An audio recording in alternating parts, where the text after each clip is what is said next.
selamat menunaikan ibadah sholat subuh bagi Anda yang berada di wilayah DKI Jakarta dan sekitarnya. Kita ke informasi berikutnya, pemirsa. Kasus penipuan yang melibatkan dua wanita kembar, Rihana dan Rihani, terus bergulir.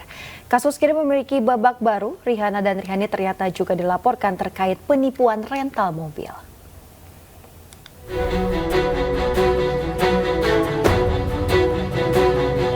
Belum usai kasus penipuan barang elektronik yang melibatkan wanita kembar, Rihana dan Rihani, kini keduanya dihadapkan dengan kasus penipuan lain, yakni penipuan mobil rental. Modus kedua pelaku yakni menyewa mobil kepada pemilik rental bernama Ius, Jalan Percetakan 2, Kebayoran Baru, Jakarta Selatan.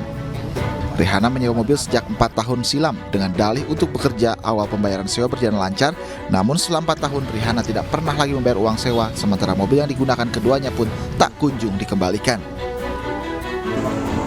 Korban mengalami kerugian mencapai 190 juta rupiah.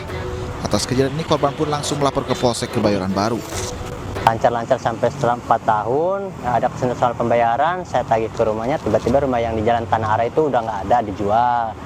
Ya dia kan katanya kan mau dikembalikan mobil waktu tempo hari, sebelum puasa, akhirnya mundur lagi sampai sebelum lebaran, sampai detik ini belum dikembalikan juga. Nah, si kendaraan pun juga tidak ada kembali sama saya. Sebelumnya, si kembar Rihana Rihani viral setelah aksi dugaan penipuan produk elektronik dengan total kerugian korban mencapai 35 miliar rupiah. Modus kembar Rihana dan Rihani adalah menawarkan produk elektronik dengan harga lebih murah dari harga di pasaran.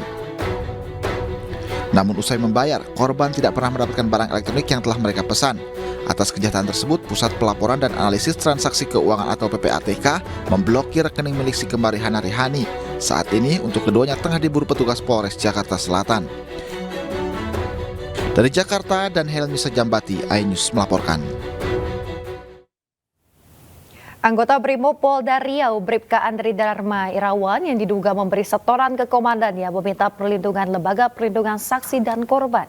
Bribka Andri mengambil langkah tersebut sebagai antisipasi dari dampak kasus yang menyeretnya saat ini.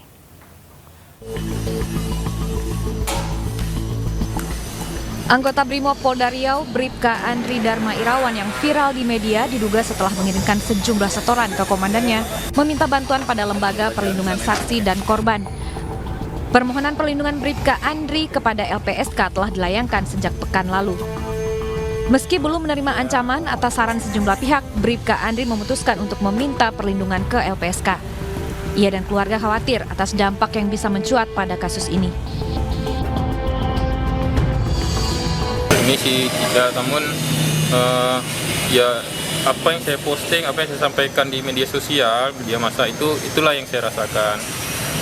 Jadi silahkan rekan-rekan nanti cek itu apa adanya yang saya terima, yang saya alami.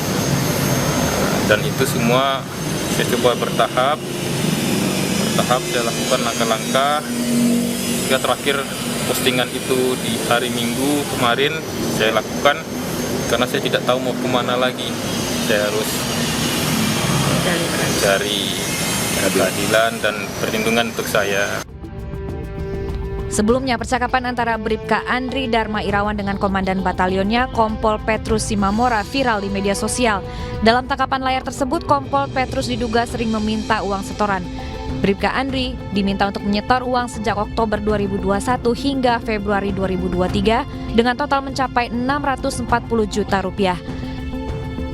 Tangkapan layar ini disebarkan lantaran Bribka Andri tidak terima dimutasi dan didemosi dari Batalion B Mangala Jackson, Pekanbaru Riau. Padahal menurutnya selama bertugas ia tidak pernah berbuat salah dan bahkan sangat loyal kepada pimpinannya. Hingga kini Polda Riau masih menyelidiki kasus ini. Sementara Bribka Andri tercatat tidak pernah sekalipun masuk dinas ke kesatuannya di Batalion A, Pekanbaru.